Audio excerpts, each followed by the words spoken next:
దీవెనలకు వచ్చాం. తెలంగాణ చేసింది తెలంగాణ ప్రజలను దీవించమని అడగటానికి వచ్చాం.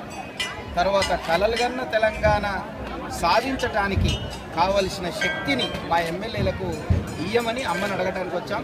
అమ్మ తప్పకుండా మా నాయకులందరూ కూడా దీవించి ఈ ప్రజలను సుఖశాంతులుగా జీవించే విధంగా మరి అన్ని విధాల దీవిస్తుందని మేము భావిస్తున్నాం.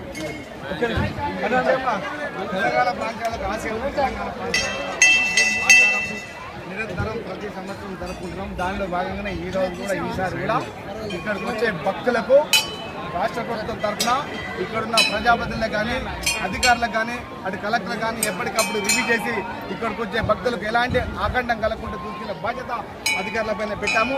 మేము కూడా ఎప్పటికప్పుడు ఎమ్మెల్యేలు కానీ మంత్రులు కానీ ప్రభుత్వంలో ఉన్న వాళ్ళందరం కూడా ఎప్పటికప్పుడు ఇక్కడ ఏ రోజుకి ఆ రోజు వారి ఫోన్ల ద్వారా వాళ్ళు చేసి ఇక్కడ వచ్చే భక్తులకు ఎలాంటి ఆకాండం కలగకుండా చూసుకోవాలి, వాళ్ళు ప్రశాంతంగా వెళ్ళే విధంగా వారికి ఇబ్బందులు కలగకుండా సాగునీరు కానీ తాగునీరు కానీ ఇక్కడ వారికి ఉండడానికి నీడలు టెంట్లు కూడా వేసి ప్రజలకు ఇబ్బంది కలగకుండా ఎప్పటికప్పుడు అధికారులకు పెట్టాము.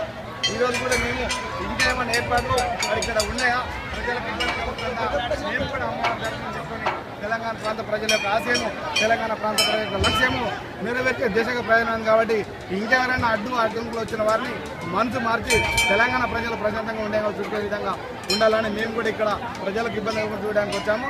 ఇంకేమైనా ఇబ్బంది ఉంటే మీరు కానీ ప్రజలు కానీ ఎవరైనా నేరుగా మాకు ఫోన్ చేసినట్టే ప్రజలకు ఇక్కడ ఇబ్బంది కలగకుండా ప్రశాంతంగా ఉండే విధంగా చూసుకునే బాధ్యత మా పైనది ఆ దిశగా పయనిస్తున్నామని తెలియజేస్తున్నాం.